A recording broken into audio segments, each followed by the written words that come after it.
At narito naman ang mainit na balita mula sa mundo ng politika. Ang Pangulo ng Pilipinas na si President Kuting ng Norte Jr. ay nagbigay ng kanyang saloobin ukol sa desisyon ng korte na maglabas ng warrant of arrest laban sa kanya dahil sa kasong pagnanakaw na isinampa laban sa kanya. Hindi umano ito tinanggap ni Pangulong Marcos at itinuturi na isang pambansang panlilinlang. Habang ang unang ginang naman na si Liza Smugs ay nakita sa isang emosyonal na estado, nagmamakaawa upang iparating ang kanilang kalagayan sa publiko. Ayon sa mga opisyal na pahayag mula sa korte, ipinag-utos ang warrant of arrest dahil sa mga kasong kinakasangkutan ng Marcos family na naguugat pa sa panahon ng diktadorya. Pinaiimbestigahan ng mga otoridad ang mga umano'y di legal na transaksyon at hindi na isasagawang mga pagbabayad ng buwis noong panahon ng administrasyon ng yumaong Pangulong Ferdinand Marcos Sr. Ngunit mariing tinutulan ni Pangulong Marcos Jr. ang desisyon at binanggit na hindi makatarungan ang pagbabalik loob ng mga kasong ito na matagal nang iniiwasan at isinara. Sa isang pahayag, ipinahayag ni PBBM na ang mga kasong ito ay walang basihan at ang mga akusasyon ay hindi tumutugma sa katotohanan. Ayon sa kanya, ang mga isinasagawang hakbang na ito ay may layunin lamang na sirain ang kanilang pamilya at ang kanilang imahe sa mata ng publiko. Walang katotohanan ang mga paratang na ito. Kami ay matagal nang naghahangad ng kapayapaan at justisya at hindi kami papayag na ang aming pangalan ay madungisan, pahayag ni President Marcos. Samantala, nakita si First Lady Liza Smugs sa isang hindi pangkaraniwang eksena kung saan siya ay emosyonal na nagmamakaawa sa publiko upang huwag gawing masalimuot ang kalagayan ng kanilang pamilya. Kami po ay tapat na naglilingkod sa ating bansa at huwag po ninyong gawing magdugong kasaysayan ng aming buhay. Ito po ay laban hindi lamang sa amin, kundi sa mga nagtiwala sa aming administrasyon. Pahayag ni Liza Smugs sa harap ng mga kamera ng media. Ang kanyang emosyonal na pahayag ay nagdulot ng halo-halong reaksyon mula sa mga netizens at ilang mambabatas. Sa kabilang banda, hindi pwedeng palampasin ng mga oposisyon ng pagkakataon. Ayon kay Senator Risa Hontiveros, ang desisyon ng korte ay hindi dapat ipagkaila at ito ay isang hakbang upang makamit ang hustisya para sa mga biktima ng korupsyon at pang-aabuso. Ang mga taong nagsagawa ng mga iligal na transaksyon ay dapat managot sa kanilang mga kasalanan, ani ni Hontiveros. Nanawagan siya sa gobyerno na huwag hadlangan ang proseso ng batas at hayaang magsilbing babala ang kasong ito sa mga susunod na administrasyon. Sa ngayon, patuloy ang pagdinig sa kasong ito at hindi pa rin malinaw kung anong magiging epekto ng desisyon ng korte sa susunod na mga linggo. Ngunit isang bagay ang tiyak. Ang isyong ito ay magdudulot ng malalim na epekto sa imahe ng Marcos family at ng kasalukuyang administrasyon. Sa mga susunod na araw, masusubok ang katatagan ng liderato ng Pangulo at ang tugon ng buong bansa sa mga nangyayaring ito.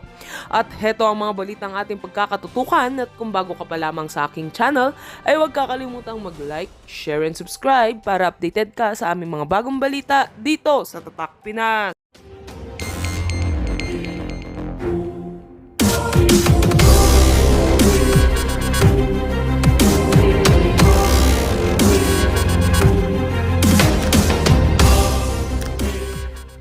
Fanatic po yan. Nakalagay po kasi dito pinakamagaling na presidente sa Pinas. Pero syempre, lahat naman po may kanya-kanyang galing itong mga naging pangulo sa ating bansa. Ngayon, tingnan nyo yung lakad ni former President Duterte.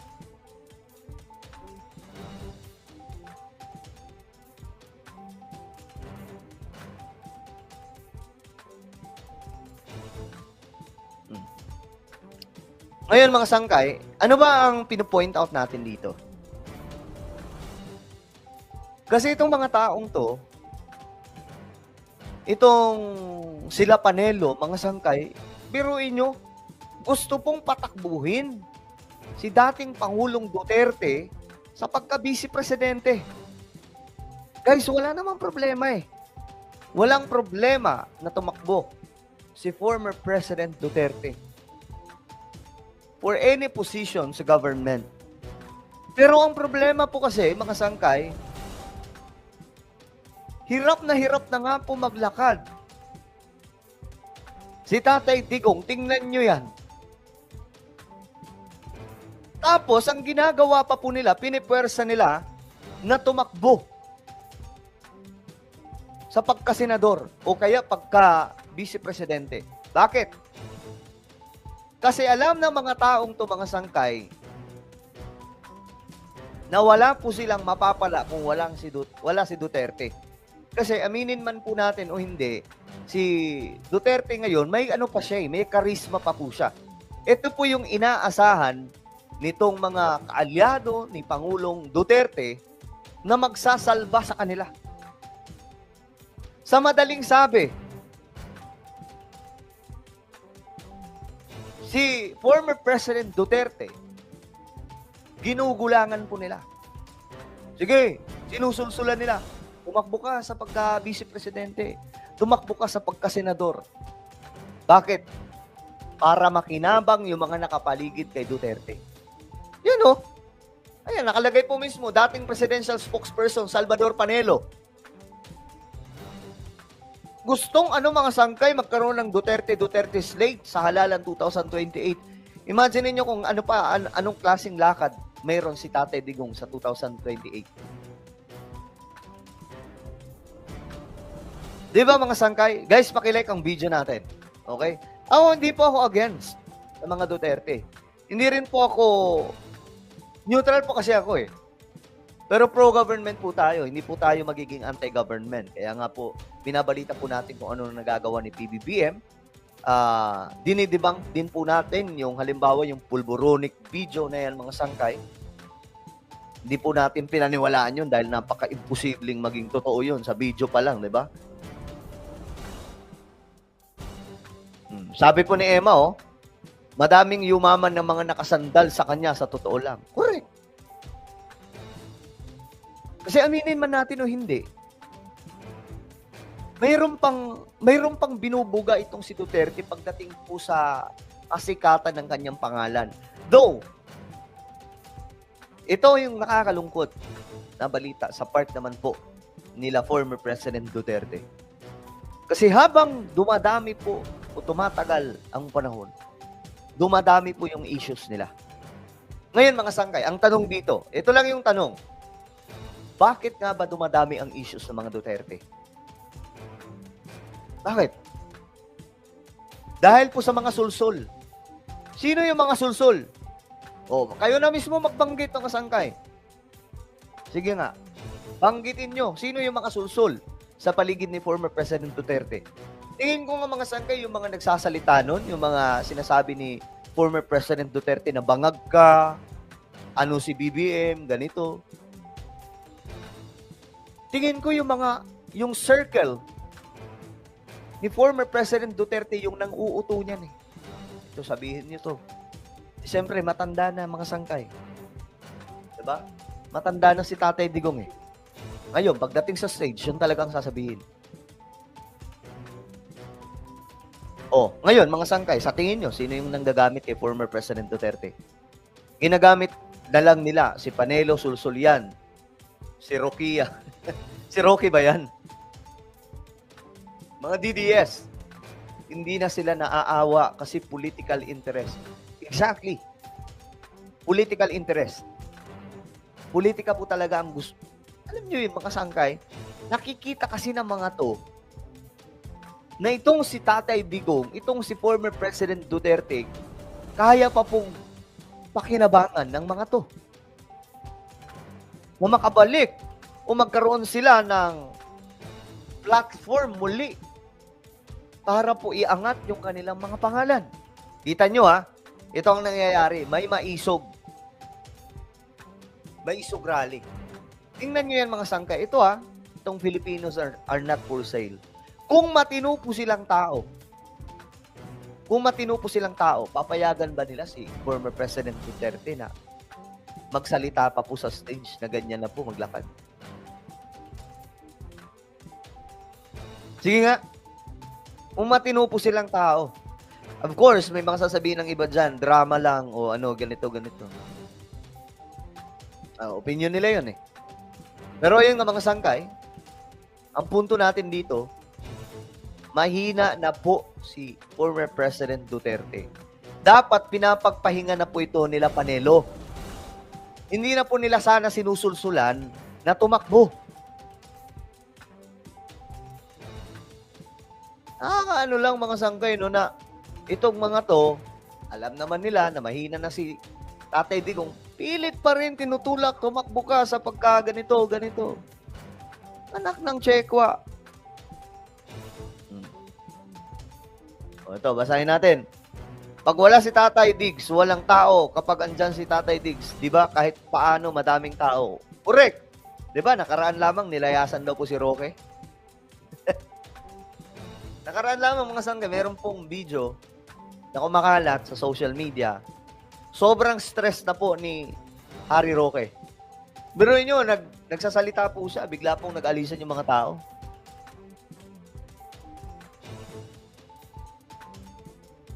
So ako, hindi po ako against the former president. Gitna po ako pagdating sa political color. Pero mga sangkay, ang opinion kasi talaga natin dito, dapat hindi na po nila sinusubo si dating Pangulong Duterte para lamang po sa kanilang mga personal agenda, personal interest. Diba? O ngayon, tingin ko nga ang nagpauso ng bangag-bangag na yan, mga nakapaligid ni former President Duterte. Di ba? Guys, kung mayroon pong mga basher, hayaan nyo lang sila dyan. Hayaan nyo lang. Gusto nilang makinig sa atin kahit sumasakit yung tenga nila. Hayaan nyo lang sila. Kasi tayo naman dito, neutral lang. Hayaan po natin sila, mga sangkay. Makinig kayong mabuti. Dapat ang ginagawa nyo kay former President Duterte, hinahayaan nyo na yung taong mapahinga. Tingnan nyo ang nangyayari, mga sangkay. Tingnan nyo ang nangyayari. Ang daming isyong lumalabas ngayon kay former President Duterte. Pogo, West Philippine Sea, EJK, at marami pa pong iba. Bakit naglalabasan yan? Politika eh. So bakit lumalabas ng gusto? Kasi nga po, nag-iingay si former President Duterte. Ibig sabihin, kumbaga, maingay ka, ang dami mo namang kalokohan. So, ang gagawin namin, uungkatin namin yung mga kalokohan mo. So, ganun po ang nangyayari. Ngayon, mga sangkay, naiipit po sila Duterte. Diba? Sila po yung naiipit. Pero yun matanda na po yung tao, pinapatakbo pa rin. Tingnan nyo yan, mga sangkay. Tingnan nyo yung itsura ni former President Duterte. Oh. Tapos may breaking news. Duterte. Ang layo pa ng 2028. Hello guys. 2024 pa lang po. Wala pa nga po. September 1 pa nga lang po ngayon, di ba? Hoy. Ang bira, September 1 na pala. Ang bilis po ng panahon. Kakanta na naman po si Whenever I See Boys and Girls. Maririnig na naman po natin yung mga kanta ni Jose Marichan ngayon. Diba? Uy, maraming salamat po. May nag-send sa atin ng super sticker. Thank you so much. Kay Tita Nineng ng Australia. Mabuhay ka po. Alam niyo, di naman tayo nangihingi, no? Pero nakakatuwa din pala pag may mga ganito. Tayo mga sanggay kasi, hindi po tayo tulad ng iba na naglalagay po ng GCash. Ayaw po kasi natin ng ganun. Pero may magbibigay naman ng mga halimbawa ganyan, super sticker. Ay, thank you so much. Na-appreciate po natin yan. Pero ganun pa man, may magbigay o wala, maghahatid pa rin po tayo ng mga impormasyon. Kasi, alam nyo guys, passion na po natin eh. Alam nyo, sa totoo lang, naging passion ko na po mga sangkay, yung pagbibigay ng mga impormasyon sa sambayan ng Pilipino, lalong-lalo na po sa inyong mga solid sangkay. No? Sa inyong mga solid sangkay, gusto ko na ipaparating mga sangkay yung mga kung anumang dapat maiparating na mga impormasyon. Kaya nga po pagdating sa world news, nagbabalita po tayo kasi mahalaga po na malaman ng sambayan ng Pilipino anong nagaganap sa ating planeta. Climate change, war, at marami pa pong iba. Diba? So, ayun nga po. Dapat ang ginagawa nila kay Tatay Digong, magpahinga. Ito, medyo na-off ako eh. Na-off ako kay Panelo. Kasi tingnan nyo to, oh.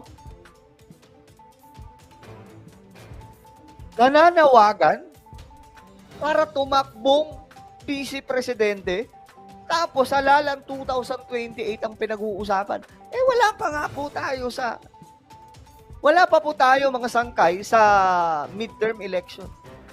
'Di ba? Guys, paki-like ang video natin, please. I-like niyo po. Kung hindi pa po kayo nakapag-like, i-like niyo na. Okay? Wala pa po tayo sa 2025 election. Next year pa po yun. Tapos dito, pinag-uusapan na po yung halalan 2028, Duterte. Alam nyo guys, naawa lang talaga ako kaila former President Duterte. Alam nyo kung bakit?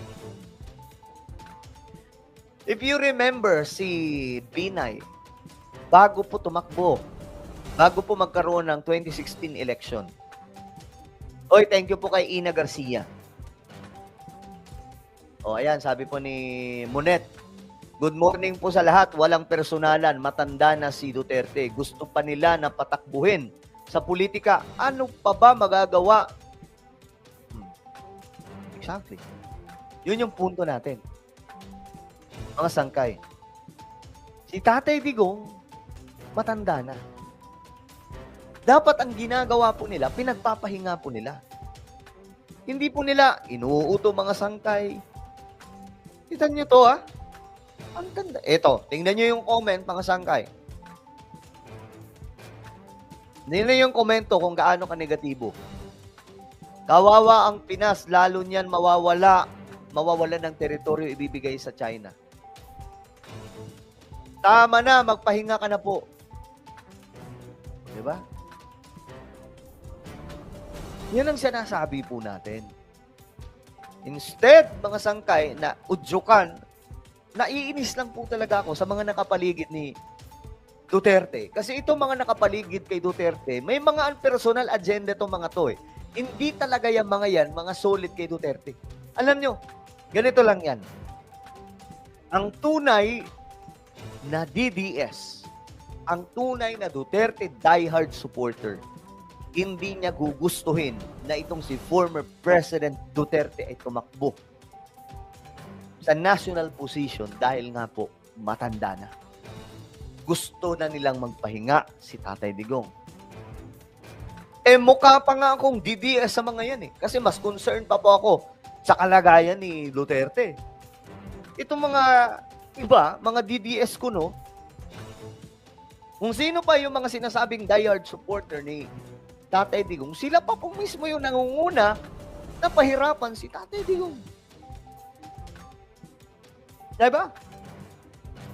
Sila pa po yung nangunguna na, sige, Tatay Digong, kahit uugod-ugod ka na, takbo pa rin para sa bayan. Ito yung problema mga sangkay dahil presidential system po tayo. Alam nyo, sa parliamentary system like Japan, Singapore, at marami pa pong mga bansa, kapag mahina ka na, hindi ka na pwedeng tumakbo, hindi ka na nila i-elect, wala nang susuporta sa'yo. Mahina ka na Hindi lang mahina physically, mahina mag-isip, mahina lahat mga sangay, hindi ka na pwede nilang iboto. Ganun po yun. Pero dito sa Pilipinas, basta rockstar ka, basta sikat ka, pwede ka pa rin tumakbo. Pwede ka pa rin iboto. Diba? Ay nako, another Duterte will be the end for the Philippines. Tangahan nyo pa, nandamay pa kayo. Kita nyo na? So ngayon, binabati ko si Tatay Digong. Instead kasi na magpahinga na lang.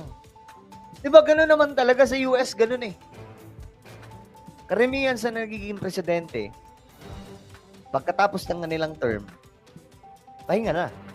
Suporta na lang kung sino yung nananalo.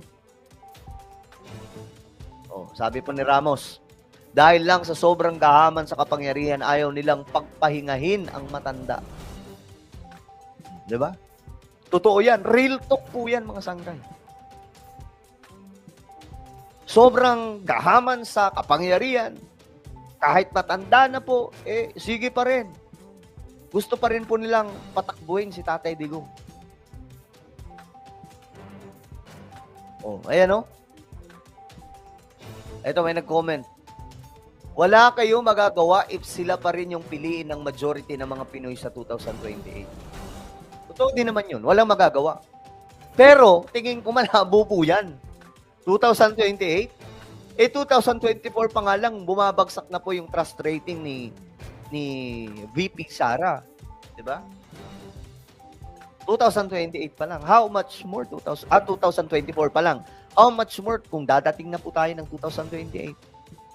Good morning din po kay Warax TV. Mabuhay ka. Oh, sabi ni Who. Kaya walang kaayusan ang Pinas dahil sa politika at sariling interest nila. Totoo yan.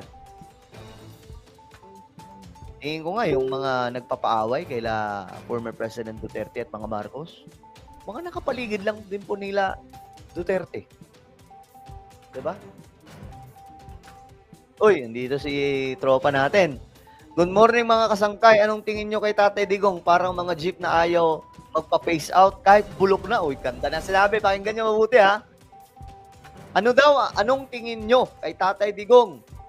Parang mga jeep na ayaw magpa-face out kahit bulok na. The best na yung legacy na ginawa niya. Salamat Tatay Digong. God bless. Ganito po yung tunay na DDS. Shout out, Boss RL Galang. Mabuhay ka. Ganyan po mag-isip yung mga tunay na DDS. Hindi po yung mga DDS, mga sangkay, na may mga personal agenda.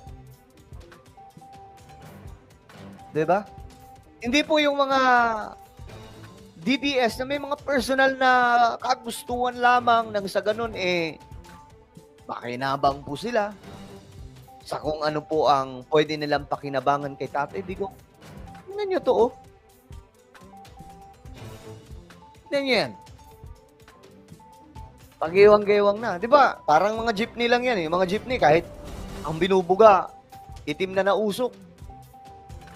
Kahit pagiwang-gewang na yung jeepney, gusto pa rin nila, no to face out.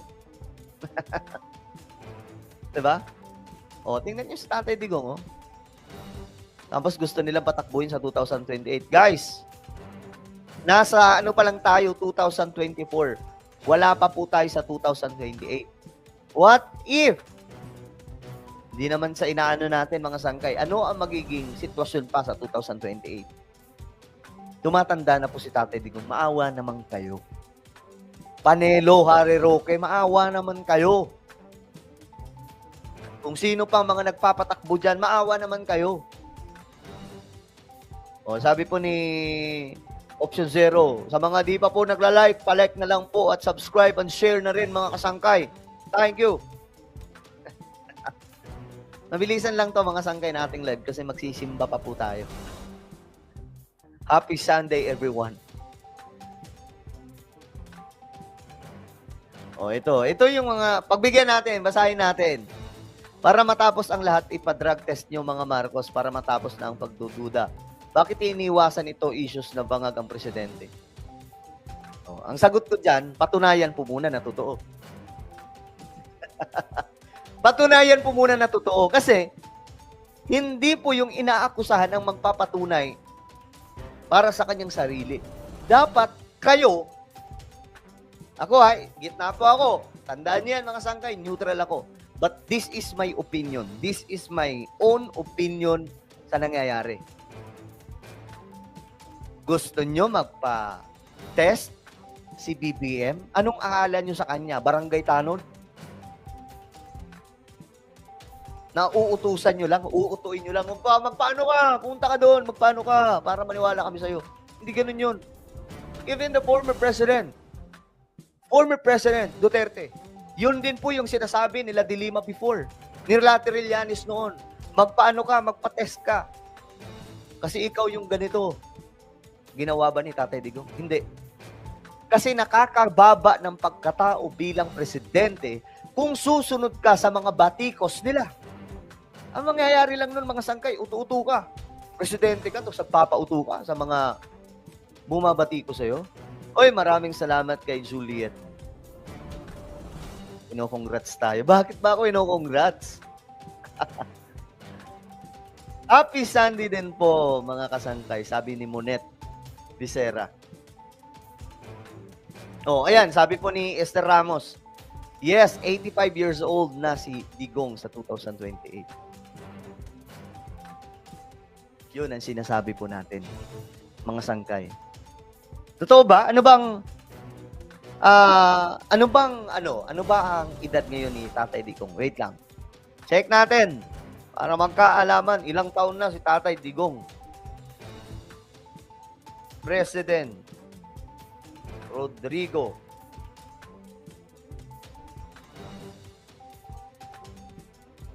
Yung age niya, ilan yung age niya? 79 years old. 79 years old si Tatay Digong, nakalagay po dito. Ayan. 79 si Tatay Digong, si BBM naman, bata si PBBM, no? 66 pa lang. Si Pastor Kibuloy naman, 74. Si Sara Duterte, 46 years old. O ayan, 79. So, 79 years old, 2024. So, pagdating ng 2028, ilang taon na si Duterte? Tapos, pinupush nila Panelo na tumakbo? What the? Anong akala nyo kay Tatay Digong? Immortal? Ayaw nyo pagpahingahin yung tao? Pero inyo, ang tagal niya pong namuno sa Pilipinas, 6 years. Tama na yung legacy na nagawa niya. Actually, hindi po sana masisira ang legacy ni Tatay Digong kung hindi po pinapasok nito mga nang uuto kay Duterte na magsalita laban sa gobyerno. Ang nangyari tuloy, yung mga nagawa ni former President Duterte ngayon nababatikos, kine-question. Di ba? Dahil po sa mga katulad nila. Tuwing papalapit na ang halalan, tumitindi ang bangayan upang makuha ang simpatya ng mga botante. Ang bawat panig ay nagtatangkang siraan ang isa upang makakuha ng bentahe. Uy, ganda ng linya na to, ah. Ganda, o ano? Tamang-tama ito, Tita Nene. Malapit na pong halalan, 2025, midterm election. Pagkatapos ng 2025, naku po, asahan na po natin. Pag-uusapan na po yung 2028. Kailan kaya mga sangkay mangyayari sa Pilipinas na hindi po pag-uusapan yung politika hanggat hindi dumadating yung mismong malapit na yung eleksyon? Trabaho po muna. Di ba? Sabi po ni Kuya Bay, nasa paligid niya. Yung mga nasa paligid niya ang may problema. Minsan, masabi natin na nauuto si Digong. Sakit nang sabihin, pero yun talagang totoo. Parang nauuto po si Tatay Digong. Hindi parang, nauuto po talaga Kasi ito kung ano-anong mga pakulo yung pinapagawa nitong mga to, tapos ginagawa din po ni Tatay Digong sa stage. Tingin ko nga yung bangag, mga udyok-udyok lang yung po ng mga nasa paligid Sir, sabihin mo bangag si Marcos. Sabihin mo ganito si Marcos. Ngayon, mga sanggay, nung sinabi ni Tatay Digong yun, nakabuti ba? Hindi. Nakabuti sa mga supporters niya. But not the majority. Diba? Not the majority. Kasi, kung titingnan po natin yung majority, kinestyon po dito si Tatay Digong. Totoo ba na bangag? May ebidensya ba na bangag? Diba? Ang problema nung nilabas po yung deepfake video na gawang AI, anak ng lumabas po mga sangkay.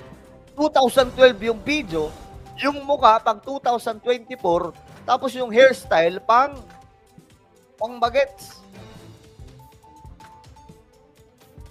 Tapos yung tenga, hindi nakalabas yung dito. Nakalubog po siya, mga sangkay. Ano nangyari? Nabokya sila, nakasira sila sa taong bayan. Pero siyempre, yung mga maka-Duterte, gets na po natin yan. Talagang magpapalakpakan po sila. Palakpakan po yan. Pati tenga, papalakpak po yan. Kasi para sa kanila, kahit deep fake video, totoo yun para sa kanila. Kasi nga panatiko Kaya nga ako mga sangkay, neutral tayo. Pero ibapalitan natin kung ano ang nagagawa ng pamahalaan. Kasi, ano ba ang silbi natin ng mga social media content creator, di ba? Hindi lamang po basta magpatawa, hindi lamang basta, kumbaga, tayo naman ako mga sangkay, hindi ko alam kung political vlogger pa rin ako since ang mga binablog ko dito, patungkol po sa mga nangyayari sa ating mundo. Hindi ko alam kung political, naka-line pa rin ako sa politika, mga sangkay. Siguro may kakaunti. Kasi pinag-uusapan po natin yung ganitong klaseng usapin. Pero hindi na po yung buong buo.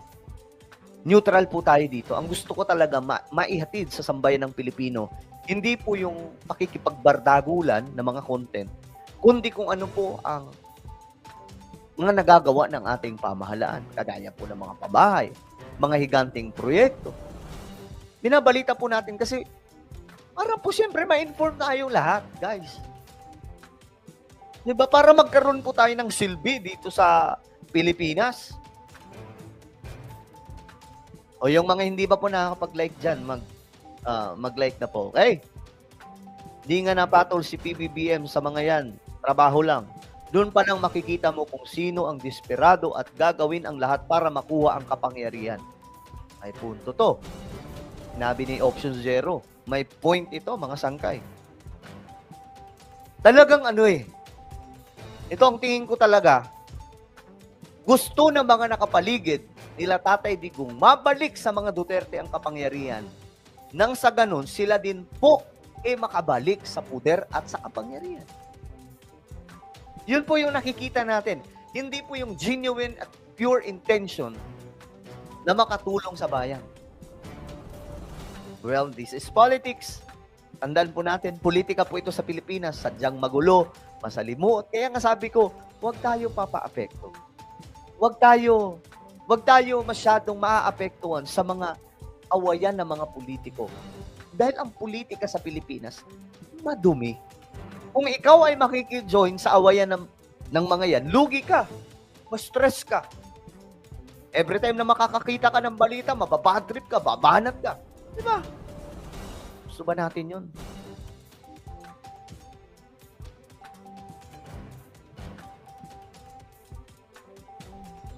Ito. Sabi po ni Chris, well, yellows are waiting for the downfall of Duterte through Marcos.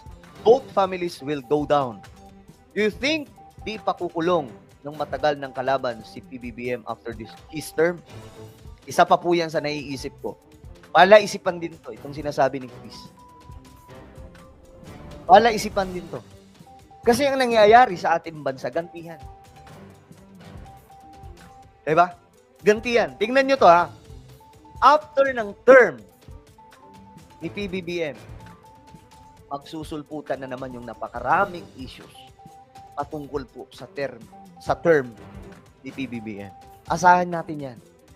Ganyan po ang eksena sa Pilipinas. Pinoy, Gloria, from Ferdinand Marcos, Corazon Aquino, Ramos, Erap, Gloria Macapagal Arroyo, Noynoy Aquino, Duterte. Lahat ng mga yan, mga sangkay, may issues after po ng kanilang term.